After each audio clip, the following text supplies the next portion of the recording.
आप देख रहे हैं दिल्ली अप टू डेट।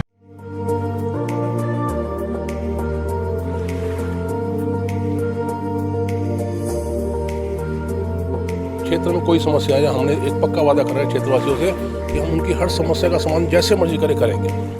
नमस्कार, आप देख रहे हैं दिल्ली अप टू डेट और मैं हूं आपके साथ शिवानी मोरवाल। इस वक्त हमारे साथ मौजूद है संजीव सब्बेवाल, जो किसी पहचान के मोहताज नहीं रह गए। जी हाँ, ये अपनी जनसेवा और सेवा के कार्यों को लेकर चर्चा में बने रहते हैं। ये जिला चांदनी चौक से प्रवक्ता भी है। आज हमारे साथ मौजूद है, हमसे बात करेंगे। सर, किस तरह से शुरुआत करी, बीजेपी में आए और किस तरह से अब जनसेवा के रूप में बहुत चर्चा रहती है आपके नाम की, किस तरह से शुरुआत की? सेवा तो मोदी जी का जो हमें भाव मिला है प्रधानमंत्री की सेवा को देखकर, वैसे ही हम सेवा में लगे हुए हैं क्षेत्र में। मैंने शुरुआत 1998 में अपना दिल्ली प्रदेश से खेल प्रकोष्ठ से मंत्री बना। उसके बाद मैं अपने मंडल किशनगढ़ मंडल वार्ड 81 से मैं उपाध्यक्ष बना। उसके बाद फिर रिपीट किया उपाध्यक्ष को। पार्टी की मुख्य छोटी छोटी पद मिलते रहे। फिर पार्टी ने सोचा कि सेवा वाला व्यक्ति है तो मुझे जिला में ले गए। जिला में प्रवक्ता बना, फिर प्रवक्ता रिपीट हो गया। मोदी जी के कदमों पर चलते हुए देश सेवा में लगे हुए हैं।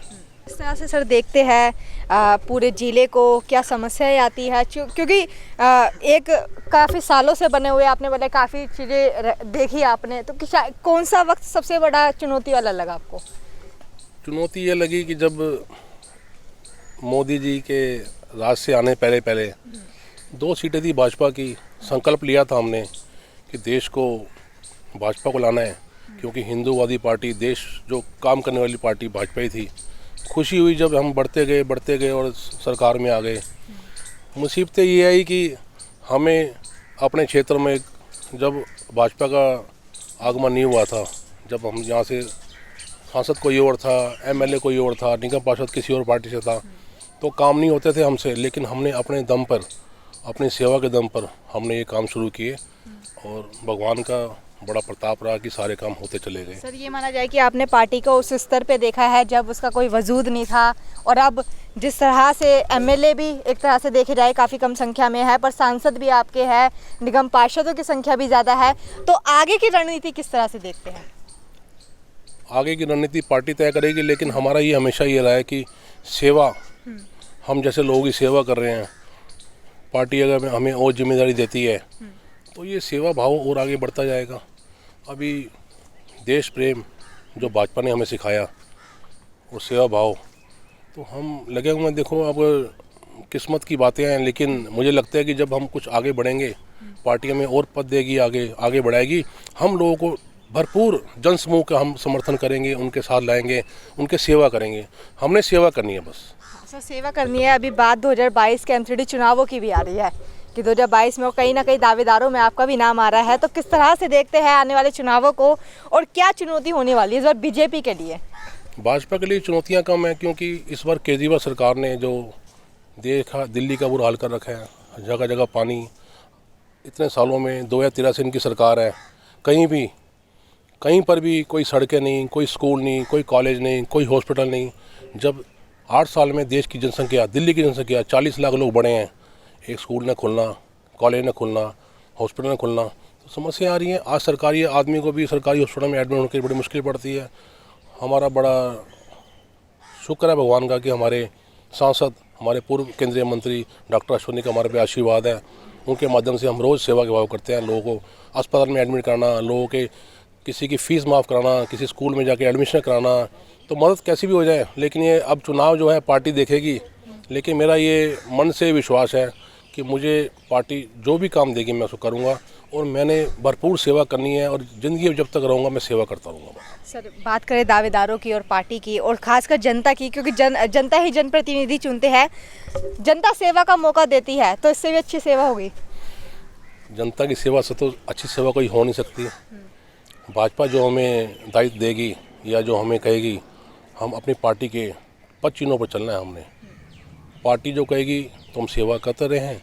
पार्टी अगर हमें कुछ आगे और नए काम देगी, चाहे वो चुनाव का हो चाहे कैसा भी हो, हम तैयार हैं हर चीज़ के लिए। संजीव जी, ये बताइए कि कई ऐसी संस्थाएं हैं और ऐसी कोई सी संस्था नहीं है जिसमें आप पद पे ना हो, आप उनसे जुड़े ना हो।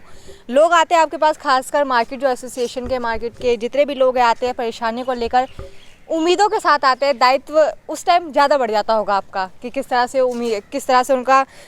उनको सुलझाना है, क्या क्या परेशानी है, ऐसा कौन सी चुनौतीपूर्ण उनके सामने होता है?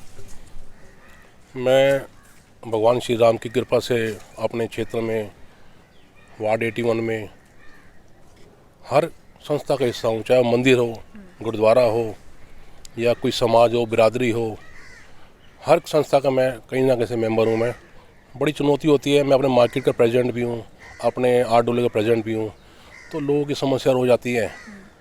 भगवान श्री राम के आशीर्वाद से और मोदी जी के नेतृत्व में जो हमारे साथ उनके प्रभाव से जो हम काम कर रहे हैं, बड़े अफसर भी हमारे पास सुनते हैं, मानते भी हैं, सुनते भी हैं। तो हम सेवा किए लगातार लोगों की, कैसी भी समस्या आ जाए। आपको बताऊं, मैं पारिवारिक समस्या भी आनी शुरू हो गई है लोगों की कि मेरे घर की समस्या है जी, मेरे ये बच्चे मुझे अपने घर में नहीं घुसने दे रहे। कई बुजुर्ग आते हैं, वो हम उनको उनके घर में पहुंचा के आते हैं, उनको हाथ जोड़ कर रिक्वेस्ट करते हैं अपने बड़ों का सम्मान करना है। ऐसे मंदिरों की समस्या है, मंदिरों में कुछ निर्माण कार्य हो रहे हैं, कोई तंग कर रहा है, उसको भी हम ठीक करते जाके। तो क्षेत्र में कोई समस्या है, हमने एक पक्का वादा कर रहे हैं क्षेत्रवासियों से कि हम उनकी हर समस्या का समाधान जैसे मर्जी करेंगे। आखिरी सवाल लिया जाए तो ये, क्योंकि उपचुनाव में बीजेपी खाता नहीं खोल पाई और आम आदमी पार्टी का कहना है कि 2022 में इसका सूपड़ा साफ हो जाएगा, तो चुनौती तो होने वाली है आम आदमी पार्टी के सामने। चुनौती तो है ही है, उनको गलतफहमी हो रही है आम आदमी पार्टी को। दिल्ली देख रही है कैसे वैक्सीनेशन के वक्त में इन्होंने घपला किया, मोदी जी को फिर वैक्सीन अपने हाथ में लेनी पड़ी। अब कल परसों दिल्ली में 1.5 करोड़ लोगों को मुफ्त वैक्सीन मिली है, सब देख रहे हैं। दिल्ली अब तालाब बन गई है, पहले कभी नहीं हुआ ऐसा, तालाब बन गई है। दिल्ली में केजरीवाल ने मोहल्ला क्लिनिक खोल के बुरा हाल कर रखा था, जहाँ पे शराब के अड्डे खुले हुए हैं, पैसा व्यर्थ किया लोगों का। सड़कें नहीं है, स्कूल नहीं है, तो हर जगह पे इनकी नाकामी है। लेकिन ये नाकामी को छुपाने के लिए हर रोज़ मीडिया के थ्रू ये अफवाह फैला रहे हैं कि हम जीत रहे हैं। लेकिन आप मेरी बात मानोगे तो दिल्ली में MCD पे इस बार फिर दोबारा से भाजपा का कब्जा निश्चित है और हर हाल में हम ये काम करके देंगे। पब्लिक हमारे साथ है, लोग देखते हैं, काम करें, जब काम करेगा, हम काम करें, लोग देख रहे हैं, तो काम करने में वैल्यू होती है। ये ऐसा चुनाव है निगम पार्षद का जिसमें आपको आम आदमी का चेहरा पब्लिक देती है कि कौन सेवा वाला व्यक्ति है। इसमें झाड़ू या किसी का नहीं चलता है, इसमें आपके सेवा किया, वो सेवा हम कर रहे हैं। सेवा का काम चलेगा, सेवा के माध्यम से लोग जीतेंगे। भाजपा के लोग सेवा करने, आप देखेंगे ना, जब कोरोना काल में था, कहाँ दिखा कांग्रेस वाला, कहाँ दिखा आम आदमी पार्टी। भाजपा के लोग सड़कों पे थे, अनाज बांट रहा था, कोई किसी को हॉस्पिटल भी कर रहा था, कोई अपने वैन में लोगों को जा रहा था लेके, कोई किसके संस्कार कर रहा था। अब निगम बोध घाट पर सुमन गुप्ता जी हमारे जो सेवा भाव में काम लगे हुए हैं, डॉक्टर हर्षवर्धन ने वहाँ पे CNG के लिए किया है। हमारे अध्यक्ष हैं विकेश सेठी जी, हमारे जिला के अध्यक्ष, बहुत ज़बरदस्त काम कर रहे हैं। हमने उनसे वादा किया है कि इस बार 16 की 16 आपकी झोली में देंगे। हमारे इस जिला चांदनी चौक में 16 मंडल हैं और हमने वादा किया कि 16 का 16 हम जीत के लाएंगे। बस लक्ष्य हमारा 16 का। ये थे मेरे साथ संजीव सब्बेवाल जी, जिन्होंने दावा किया है कि इस बार जितनी भी मंडल में जो सीटें हैं 16 की 16 इस बार जीत के जाएंगे और भाजपा इस बार फिर से अपना कब्जा फिर से MCD पे इस बार जमाने वाली है। क्योंकि आप सभी को पता है कि अब फाइनल चुनाव आने वाले हैं 2022 में, तैयारियां शुरू हो चुकी है, पर अब देखते हैं कि कौन जीतता है और कौन हारता है। कैमरामैन सौरभ के साथ मैं Shivani Morwal, Delhi up to date. Bureau report, Delhi up to date.